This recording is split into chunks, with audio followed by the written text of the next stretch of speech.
واقعہ سلطان صلاح الدین ایوبی قسط نمبر 254 اپنا اسلامک اسٹوڈیو۔ آپ سلطان صلاح الدین ایوبی کے کمانڈوز کو محاصرے میں لینے کا خواب بھی نہیں دیکھ سکتے۔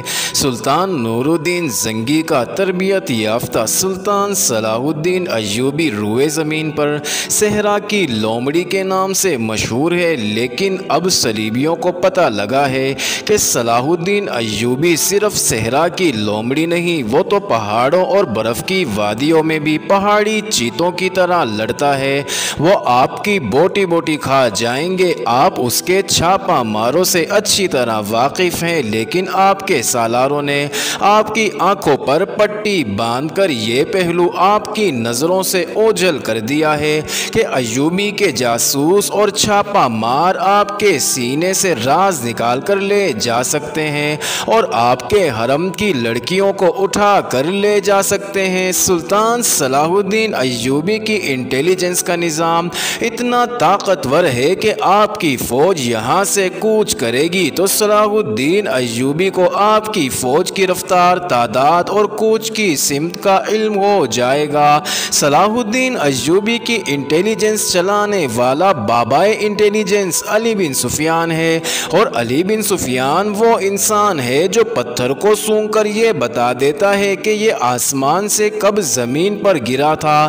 لہٰذا میرا مشورہ یہ ہے کہ سلطان صلاح الدین ایوبی کے خلاف نہ جایا جائے۔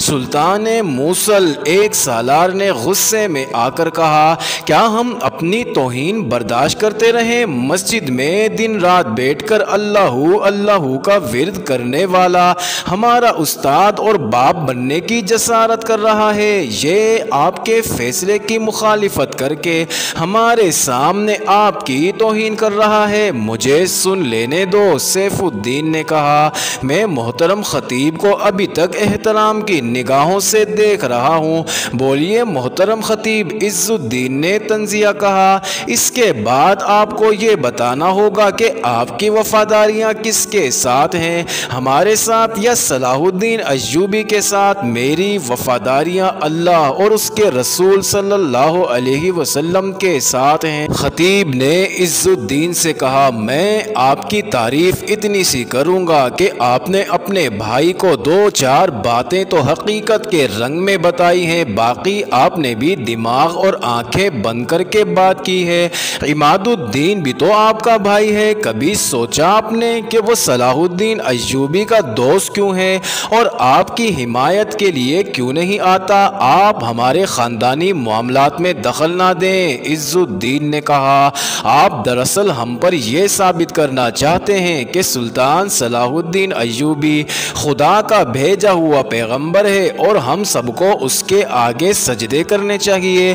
آپ کو صرف یہ کہا گیا تھا کہ قرآن سے فال نکال کر بتائیں کہ ہماری یہ مہم کامیاب رہے گی یا ناکام۔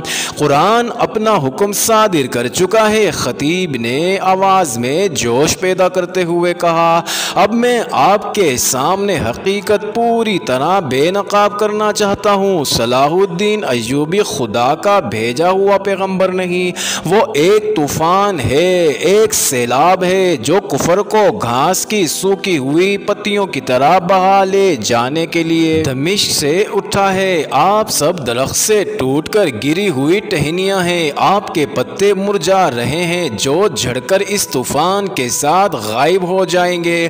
ایوبی نے آپ پر چڑھائی نہیں کی، آپ اس کے راستے میں آ گئے ہیں۔ آپ کا حشر وہی ہوگا جو سیلاب کے راستے میں آنے والوں کا ہوتا ہے۔ خطیب سیف الدین نے گرج کر کہا، میرے دل سے اپنا احترام نہ نکالو تم سیف الدین۔ خطیب نے باروب آواز میں کہا، تم زمین کے اس ذرا سے خطے کے بادشاہ ہو، ڈرو اس کی ذات سے جو دونوں جہان کا بادشاہ ہے۔ میرا احترام نہ کرو، میرے منہ پر تھوک دو، مگر اپنے رسول صلی اللہ علیہ وسلم کے راستے سے نہ ہٹو۔ تم پر بادشاہی کا نشہ طاری ہے۔ ان بے وقار سالاروں نے، تمہاری حکومت کے عہدے داروں نے تمہیں خوش رکھنے کے لیے تمہیں بادشاہ بنا ڈالا ہے۔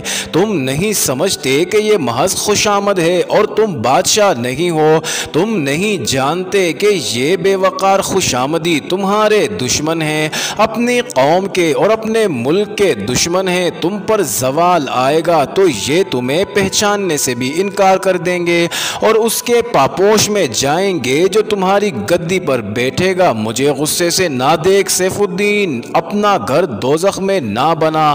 تاریخ سے عبرت حاصل کر، ان غلاموں کی ذہنیت والوں نے ایک سے ایک جابر بادشاہ کو گدا کیا ہے۔ تاریخ بتاتی ہے کہ یہ ہوتا رہے گا۔ افسوس اس پر ہے کہ رسول مقبول صلی اللہ علیہ وسلم کی امت بھی اس تباہی کے راستے پر چل پڑی ہے۔ تیرے جیسے بادشاہ امت رسول اللہ صلی اللہ علیہ وسلم کو تاریخ کی نظروں سے اوجھل کر کے ہی دم لیں گے۔ لے جاؤ اسے یہاں سے۔ سیف الدین غصے سے کانپتی آواز میں گر جا۔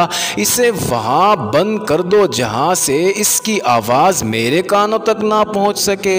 ایک سالار کے پکارنے پر دو باڈی گارڈز اندر آئے۔ انہیں حکم دیا گیا کہ خطیب کو قید خانے میں لے جائیں۔ ناظرین، اسے جب دونوں بازوؤں سے پکڑ کر لے جا رہے تھے تو سیف الدین کو اس کی آوازیں سنائی دیتی رہیں۔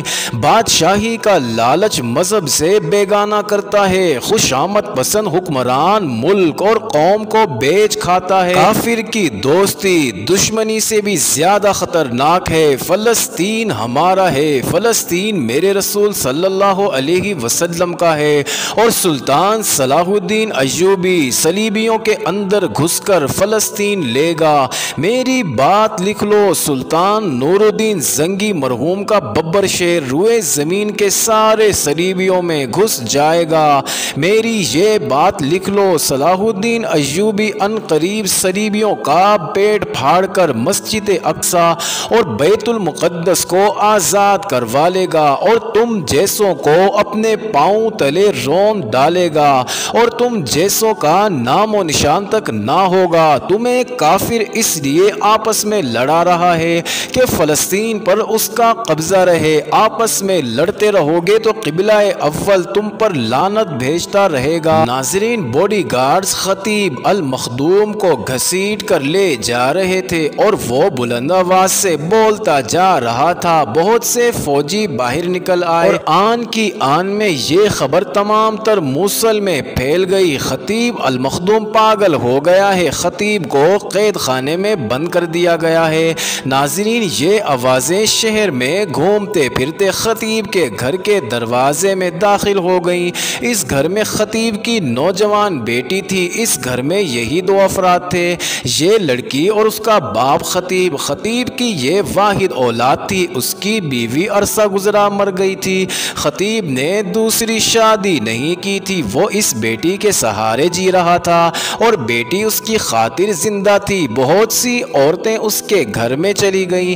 یہ گھر سب کے لیے بڑا قابل احترام تھا کیونکہ یہ خطیب کا گھر تھا۔ عورتوں نے لڑکی سے پوچھا کہ اس کے باپ کو اچانک کیا ہو گیا ہے، کیا واقعی وہ پاگل ہو گیا ہے؟ ایسا ہونا ہی تھا، لڑکی نے کہا۔ اس کے انداز میں ٹھہراؤ سا تھا، افسوس اور گھبراہٹ نہیں تھی۔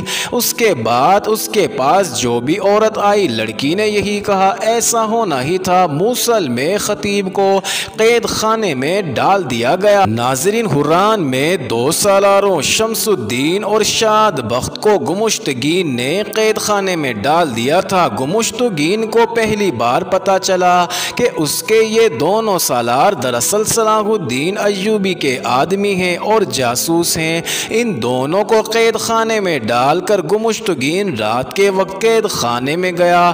شمس الدین اور شاد بخت کو ان کی کال کوٹریوں سے نکلوا کر انہیں اس جگہ لے گیا جہاں قیدیوں سے راز اگلوانے کے لیے کئی ایک وحشیانہ طریقے اختیار کیے جاتے تھے۔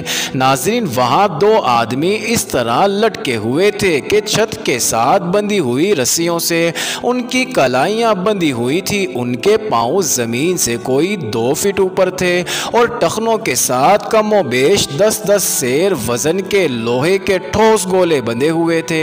موسم سرد ہونے کے باوجود ان کے جسموں سے پسینہ اس طرح پھوٹ رہا تھا جیسے ان پر پانی انڈیلا گیا ہو۔ ان کے بازو کندھوں سے الگ ہوئے جا رہے تھے۔ ناظرین، وہاں خون کی بدبو تھی اور گلی سڑی لاشوں کا تعفن بھی۔ انہیں دیکھ لو، گمشتگین نے دونوں بھائیوں سلیبیوں سے کہا، اس قید خانے میں آنے تک تم میری فوجوں کے مالک تھے، شہزادے تھے، اب تم بیکار جذبات میں الجھ کر اس دوزخ میں آ گئے ہو، تم غدار ہو، میری آستین میں سانپوں کی طرح پلتے رہے ہو، میں تمہیں اب بھی بخش دینے کے لیے تیار ہوں، مجھے صرف یہ بتا دو کہ جن لڑکیوں کو تم نے یہاں سے بھگایا اور جو 2 آدمی ان کے ساتھ گئے ہیں وہ کہاں گئے ہیں اور یہاں سے کیا کیا راز لے کر گئے ہیں۔ ناظرین، شمس الدین اور شاد بخت مسکرا دیے اور خاموش رہے۔ گمشتگین نے کہا، وہ صلاح الدین ایوبی کے پاس گئے ہیں، کیا یہ جھوٹ ہے؟ دونوں نے کوئی جواب نہ دیا۔ ناظرین، گمشتگین نے کہا، ان دونوں کو دیکھ لو، یہ تو جوان ہے، اس لیے ابھی برداشت کر رہے ہیں، تم دونوں کو میں نے ان کی طرح لٹکا کر پاؤں کے ساتھ وزن باندھ دیا تو تم تھوڑی سی دیر میں اپنا سینہ کھول کر میرے سامنے رکھ دو، لہٰذا اس کے بغیر ہی مجھے سب کچھ بتا دو۔ وہ کوئی راز نہیں لے گئے۔ شمس الدین نے کہا، یہاں کوئی راز نہیں، تمہارے متعلق سلطان ایوبی اچھی طرح جانتا ہے کہ تم صلیبیوں کی مدد سے اس کے خلاف لڑنے کی تیاری میں ہو۔ ایوبی پوری تیاری کر کے تمہاری سرکوبی کے لیے آیا ہے، یہاں سے کوئی کیا راز لے جائے گا؟ راز صرف یہ فاش ہوا ہے کہ ہم دونوں بھائی تمہاری فوج کے سالار تھے، تم ہمیں معتمد سمجھتے رہے، لیکن ہم دراصل سلطان ایوبی کے آدمی ہیں۔ میں دوسرا راز بھی تمہیں بتا دیتا ہوں۔ شمس الدین کے بھائی شاد بخت نے کہا، یہ اتفاق ایسا ہو گیا ہے کہ 2 مسلمان لڑکیاں تمہارے پاس تحفے کے طور پر آ گئیں، ہمیں پتہ چل گیا کہ وہ مظلوم ہیں اور مسلمان ہیں۔ تمہارا بنایا ہوا قاضی ابو الخاشب تم سے پہلے ان لڑکیوں کو اپنے ساتھ لے جانا چاہتا تھا، ہم نے لڑکیوں کو اپنی بیٹیاں سمجھ کر بھگا دیا اور ابو الخاشب نے ہمارے لیے ایسے حالات پیدا کر دیے کہ ہم نے اسے قتل کر دیا اور تمہیں پتہ چل گیا، تم نے ہمیں قید کر دیا۔ اگر ہم قید نہ ہوتے تو ہمارا ارادہ یہ تھا کہ جب تم سلطان صلاح الدین ایوبی کے خلاف ہمیں بھیجو گے تو ہم پوری فوج کو سلطان ایوبی کے گھیرے میں لے جا کر ہتھیار ڈال دیں گے۔ ہماری یہ آرزو پوری نہ ہو سکی، ہم پھر بھی کامیاب ہیں۔ شمس الدین نے کہا، تم ہمیں سزائے موت دے دو، ہمیں چھت سے لٹکا کر ہمارے پاؤں کے ساتھ 20 سیر وزن باندھ دو، ہمارے بازو کندھوں سے الگ کر دو، ہمیں اذیت کا کچھ احساس نہیں ہوگا۔ اللہ کی راہ پر چلنے والوں کے لیے تیر پھول بن جاتے ہیں، جسم فنا ہو جاتے ہیں، روحیں نہیں مرا کرتی۔ اللہ کی راہ میں قربان ہونے والوں کی روحیں اللہ کو عزیز ہوتی ہیں۔ مجھے واز نہ سناؤ، گمشتگین نے کہا، مجھے وہ راز بتاؤ غدارو جو تم نے صلاح الدین ایوبی کو بھیجا ہے۔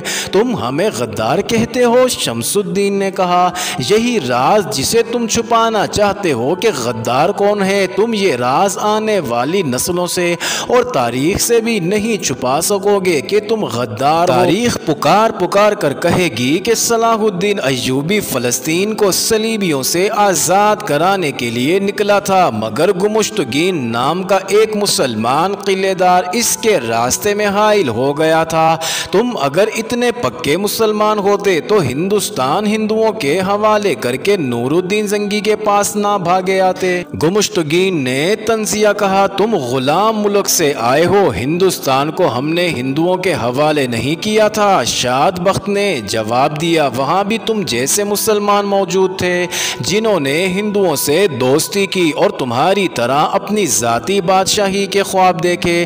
بادشاہی کا نشہ انہیں لے بیٹھا اور ہندو سارے ملک پر ہاتھ صاف کر گیا۔ اگر ملک کی قسمت سالاروں کے ہاتھ میں ہوتی تو آج ہندوستان عرب کی سرزمین کے ساتھ ملا ہوا ہوتا، مگر وہاں کی فوج کو بادشاہوں نے اپنا غلام بنا لیا تھا۔ میں تمہیں 2 دن اور سوچنے کا موقع دیتا ہوں۔ گمشتگین نے کہا، اگر میرے سوالوں کے جواب مجھے دے دو گے تو ہو سکتا ہے تمہیں اس جہنم سے نکال کر تمہارے گھروں میں تمہیں نظر بند کر دوں، اگر مجھے مایوس کرو گے تو میں تمہیں سزائے موت نہیں دوں گا، انہی کال کوٹریوں میں پڑے گلتے سڑتے رہو گے۔ سوچ لو اور وہ حکم دے کر انہیں کوٹریوں میں بند کر دیا جائے۔ لائے چلا گیا۔ ناظرین، گمشتگین نے اپنے قلعے میں صلیبی مشیر رکھے ہوئے تھے۔ اس نے ان پر واضح کر دیا کہ ان کا ایک ساتھی جو قتل ہو گیا ہے وہ کسی سازش کا شکار نہیں ہوا بلکہ وہ حرم کی ایک لڑکی کے ہاتھوں قتل ہوا ہے۔ گمشتگین نے انہیں یہ بھی بتایا کہ اس نے اپنے 2 سالاروں کو قاضی کے قتل اور غداری کے جرم میں قید خانے میں ڈال دیا ہے۔ ناظرین، اس نے ان سے مشورہ لیا کہ وہ فوری طور پر سلطان ایوبی کے خلاف فوج بھیجنا چاہتا ہے۔ مجھے معلوم نہیں کہ ان دونوں سالاروں نے کیسے کیسے راز صلاح الدین ایوبی کو بھیج دیے ہیں۔ گمشتگین نے کہا، پیشتر اس کے کہ وہ ان رازوں سے فائدہ اٹھائیں، ہمیں حملہ کر دینا چاہیے۔ اس صورت میں مجھے آپ کی مدد کی ضرورت ہوگی۔ صلیبی مشیروں نے مدد کا وعدہ کیا اور کہا کہ وہ اپنے ایک آدمی کو آج ہی رات صلیبیوں کے کیمپ کو روانہ کر دیتے ہیں۔ اسی رات ایک صلیبی روانہ ہو گیا۔ ناظرین، اب چلتے ہیں دوسری جانب۔ موصل میں خطیب المخدوم قید خانے کی ایک کوٹری میں بند تھا اور اس کی نوجوان بیٹی جس کا نام سائقہ تھا گھر میں اکیلی بیٹی تھی۔ ناظرین، دن بھر عورتیں اس کے پاس جاتی رہی تھی اور سائقہ سب سے یہی کہتی رہتی تھی ایسا ہی ہونا تھا۔ ناظرین، عورتوں نے غور نہیں کیا تھا کہ اس سے اس کا کیا مطلب ہے۔ 2 جوان لڑکیوں نے اس کے ان الفاظ اور انداز کو نظر انداز نہ کیا۔ انہیں کچھ شک ہوا۔ رات جب سائقہ گھر میں اکیلی تھی، یہ دونوں لڑکیاں اس کے گھر میں داخل ہوئیں۔ سائقہ انہیں اچھی طرح نہیں جانتی تھی۔ تم سارا دن یہ کیوں کہتی رہتی ہو کہ ایسا ہی ہونا تھا؟ ایک لڑکی نے پوچھا۔ خدا کو ایسے ہی منظور تھا، سائقہ نے جواب دیا، اس کے سوا میں اور کیا کہہ سکتی ہوں؟ ناظرین، کچھ دیر خاموشی طاری رہی۔ آخر دوسری لڑکی نے کہا، اگر اس سے تمہارا مطلب کچھ اور ہے تو صاف بتا دو، ہو سکتا ہے کہ ہم کچھ مدد کر سکیں۔ خدا کے سوا میری کوئی مدد نہیں کر سکتا، سائقہ نے کہا۔ میرے والد محترم نے کوئی اخلاقی جرم نہیں کیا، انہوں نے امیر موصل کو کوئی کھری بات کہہ دی ہوگی، وہ ہمیشہ حق بات کہا کرتے ہیں، اسی لیے میں کہتی ہوں کہ ایسا ہونا ہی تھا، کیونکہ وہ خوشامد کرنے والے انسان نہیں۔ یہ تو خدا ہی بہتر جانتا ہے کہ انہوں نے کیا کہا اور کیا کیا ہے۔ دوسری لڑکی نے کہا، ہم یہ کہنا چاہتی ہیں کہ انہوں نے صلاح الدین ایوبی کی حمایت میں کوئی بات کہہ دی ہوگی۔ یہ تو تم ہی بتا سکتی ہو کہ وہ موصل کے والی کے حامی تھے یا صلاح الدین ایوبی کے؟ تم جسے سچا سمجھتی ہو وہ اسی کے حامی تھے۔ سائقہ نے مسکرا کر پوچھا، تم کس کی حامی ہو؟ صلاح الدین ایوبی کی۔ دونوں لڑکیوں نے جواب دیا، وہ بھی ایوبی کے حامی تھے۔ سائقہ نے جواب دیا، سیف الدین کو پتہ چل گیا ہوگا، وہ زبانی حمایت کرتے تھے یا عملاً بھی؟ ایک لڑکی نے پوچھا، کیا تم جاسوسی کرنے آئی؟ سائقہ بھڑک کر بولی، کیا موصل کا نوجوان خون بھی کفار کا حامی ہو گیا ہے؟ ہاں، ایک لڑکی نے جواب دیا، ہم دونوں جاسوسی کرنے آئی ہیں اور تمہیں یہ یقین دلانے آئی ہیں کہ موصل کا نوجوان خون کفار کا حامی نہیں بلکہ کفار کے پاؤں تلے سے عرب کی زمین نکالنے کے لیے بے تاب ہے اور اس عزم پر عمل کر کے دکھانے کو ابل رہا ہے۔ تم میری ذہانت کا اندازہ اس سے کرو کہ تمہارے ان الفاظ کو کہ ایسا ہونا ہی تھا ہمارے سوا کوئی بھی نہیں سمجھ سکا، اور ہم سمجھ گئی تھی کہ تمہارے والد محترم سلطان ایوبی کے حامی ہوں گے اور ان کی سرگرمیوں کا علم والی موصل کو ہو گیا ہوگا۔ معزز ناظرین، یہ انٹرسٹنگ ویڈیو جاری ہے، اگلی ویڈیو قسط نمبر 255 میں دیکھنا مت بھولیے گا۔